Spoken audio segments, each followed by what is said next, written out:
राधे राधे, हरे कृष्णा। आइए आज हम भगवत गीता के तीसरे अध्याय का 11वां श्लोक और कुछ श्लोकों का स्मरण करते हैं। हरे कृष्ण, हरि बोल। ज्यायसी चेत्कर्मस्य मता बुद्धिर्जनार्दन तात्की कर्मणि घोरमा नियोजयसी केशवा। तो अर्जुन बोले, हे जनार्दन, यदि आपको कर्म की अपेक्षा ज्ञान श्रेष्ठ मान्य है तो फिर हे केशव, मुझे भयंकर कर्म के योग में क्यों लगाते हो। दूसरे नंबर का श्लोक है, व्यामिश्रेव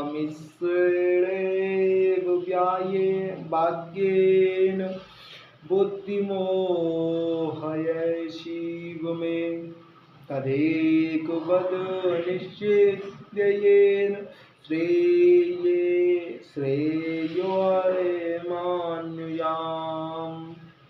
आप मिले हुए से वचनों से मेरी बुद्धि को मानो मोहित कर रहे हैं, इसीलिए उस एक बात को निश्चित करके कहिए जिससे मैं कल्याण को प्राप्त हो जाऊं।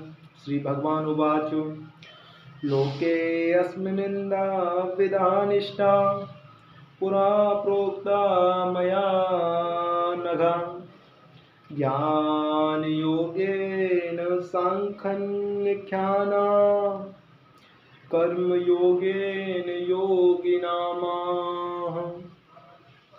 श्री भगवान बोले, हे निष्पाप, इस लोक में दो प्रकार की निष्ठा मेरे द्वारा पहले कही गई हैं।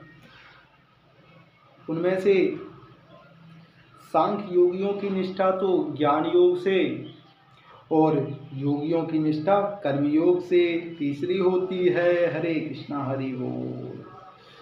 तो नंबर 1, साधन की परिपक्व अवस्था अर्थात पराकाष्ठा का नाम निष्ठा है। नंबर 2, माया से उत्पन्न हुए संपूर्ण गुण ही गुणों में बरतते हैं ऐसा समझकर तथा मन, इंद्रिय और शरीर द्वारा होने वाली संपूर्ण क्रियाओं में तदार्पण के अभिमान से रहित होकर सर्वव्यापी सच्चिदानंद घन परमात्मा में एक ही भाव से स्थिर रहने का नाम ज्ञान योग है। इसी को संन्यास, सांख्य योग आदि नामों से कहा गया है। हरि बोल। नंबर 3 है, फल और आसक्ति को त्याग कर भगवदाज्ञानुसार केवल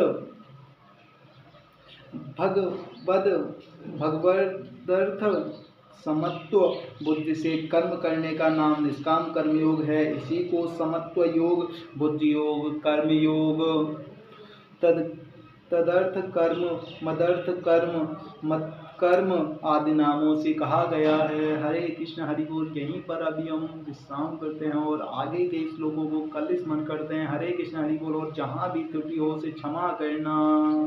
हरे कृष्ण, हरि बोल।